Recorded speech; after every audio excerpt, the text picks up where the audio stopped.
నందివాడ మండలం బుడమేరులో త్రుటిలో పెను ప్రమాదం తప్పింది. బుడమేరు ప్రవాహంలో బోటు చిక్కుకుపోయింది.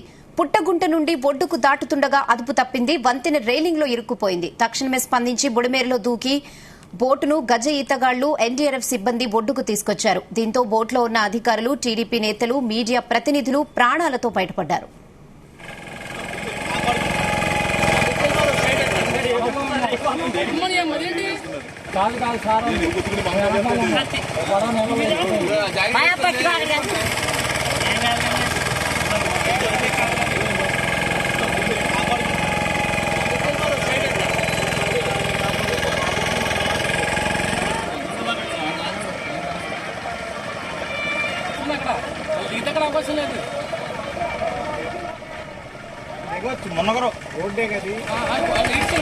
నందివాడ మండలం బుడమేరులో త్రుటిలో పెను ప్రమాదం తప్పింది. బుడమేరు ప్రవాహంలో బోటు చిక్కుకుపోయింది. పుట్టగుంట నుంచి ఒడ్డుకు దాటుతుండగా అదుపు తప్పింది. వంతెన రైలింగ్ లో ఇరుక్కుపోయింది బోట్.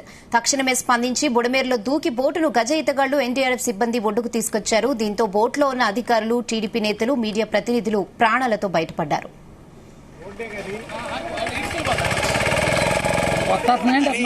దేవిశంపై మరిన్ని అప్డేట్స్ మా ప్రతినిధి నాగేశ్వరరావు అందిస్తారు. నాగేశ్వరరావు, రిహానా కృష్ణమ్మ వరద దాటికి ఇప్పటికే కోలుకుంటున్న ప్రజలకి మరొక ఎదురు దెబ్బ తగిలిపోయేదని చెప్పుకోవచ్చు. మరొక తీవ్ర విషాద ఘటన ఒకటి ఆ గుడ్లవల్లేరు సమీపంలో జరిగేదని కూడా చెప్పుకోవచ్చు. దీంట్లో ప్రధానంగా గత 4-5 రోజుల నుంచి కూడా ఏదైతే ఆ కృష్ణమ్మ దాటికి వరద ఉధృతికి కొన్ని వందల ప్రాణాలు కూడా పోయినాయి అని చెప్పుకోవచ్చు. ఇప్పటికి కూడా ఆ బుడమేరు కాలువకు సంబంధించి ఇప్పుడిప్పుడే కోలుకుంటున్న కృష్ణమ్మకు సంబంధించి కొద్దిసేపటి క్రితం ఓ విషాద ఘటన చోటు చేసుకోపోయేది.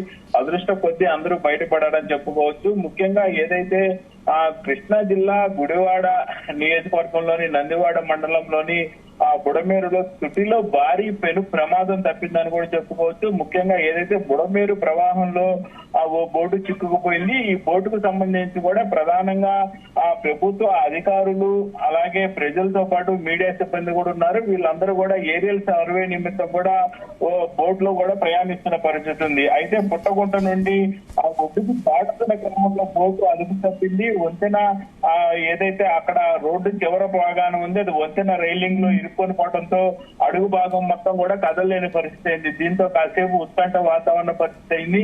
ఎవరైతే ఈత వచ్చిన వాళ్ళందరూ కూడా బతికే పరిస్థితి ఉంటది, కానీ ఈత రాని వాళ్ళందరూ కూడా మృత్యువాత పట్టక మానదని చెప్పుకోవాలి. ముఖ్యంగా ఏదైతే కాసేపు ఒక 10 నుంచి 20 నిమిషాలు కూడా అక్కడ మొత్తం ఉత్కంఠ వాతావరణం నెలకొందని చెప్పుకోవాలి. ఏదైతే ప్రధానంగా నీళ్ళల్లో మునిగినప్పుడు ఆ నీళ్ళలో మునగకుండా టైర్లు కొంత బాగానే ఉంటాయి. ఆ టైర్లు కూడా ఆ స్థానిక పడవకు కూడా స్థానికులు అందించిన పరిస్థితి ఉంది. అయితే మొత్తానికి ఆ తాళ్లు సహాయంతో కొంత మేరకు పడవనైతే ఒడ్డుకు లాగారు. ఒడ్డుకు లాగడంతో కొంత మేరకు ఊపిరి పీల్చుతున్న పరిస్థితి అయింది. అయితే ఆ బుడమేరులో దూకి బోటుని ఒడ్డుకు తెచ్చారు గజ ఈతగాళ్లు. సగం ఎన్డీఆర్ఎఫ్ బృందం కానీ ఏదైతే పోలీసులు కానీ మీడియా వాళ్ళు కానీ కొంత మేరకు ఆ ఊపిరి పీల్చుతున్నారని చెప్పుకోవచ్చు. ఏదైతే ప్రధానంగా అక్కడ గతంలో ఆ నీరు రాకముందు అక్కడ ప్రధానంగా రహదారి ఉండేది. ఆ రహదారి పక్కన చెట్లు ఉండేవి. ఆ చెట్లకు సంబంధించి కూడా ఆ వంతెన రైలింగ్ కి సంబంధించి పడవ అడుగు భాగం మొత్తం కూడా దాంట్లో ఇరక్కపోయింది. ఇరక్కపోవడంతో ఒక్కసారిగా అక్కడ మొత్తం కూడా ఉత్కంఠ వాతావరణం నెలకొంది. ఆ మొత్తానికి కాసేపు అరుపులు, కేకలు, భయాందోళనలతో దద్దరిల్లిన ప్రదేశం అంతా కొద్దిసేపటికి గజ ఈతగాళ్లు అక్కడికి వెళ్లి దానికి తాడు కట్టి లాగడంతో కొంత మేరకు ఊపిరి పీల్చుతున్న పరిస్థితి అయింది. కొంత మేరకు ప్రాణ నష్టం కూడా జరగకుండా కొంతమంది అక్కడ తక్షణమే స్పందించడం కూడా గొప్ప విషయం అనుకోవచ్చు. అలాగే తెలివిగా ప్రవర్తించడం కూడా కొంత మేరకు కొంతమంది తాళ్లు సహాయంతో పడవకి తాళ్లు కట్టడం, కొంతమంది ఆ బోటుని మరలా తిప్పడంతో కొంత మేరకు ప్రమాదం తప్పిందనుకోవచ్చు. అయితే ఏది ఏమైనా మరోసారి ఆ కృష్ణమ్మ వరదల దాటికైతే ఒక భారీ పెను ప్రమాదం కూడా తప్పిందనుకోవచ్చు. Rihana. Okay Nageswara Rao, thanks for the updates.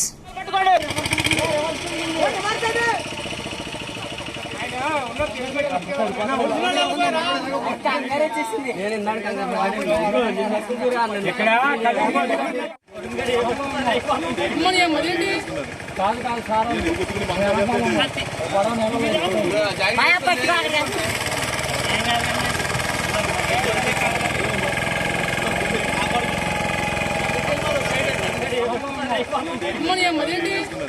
కాదు సార్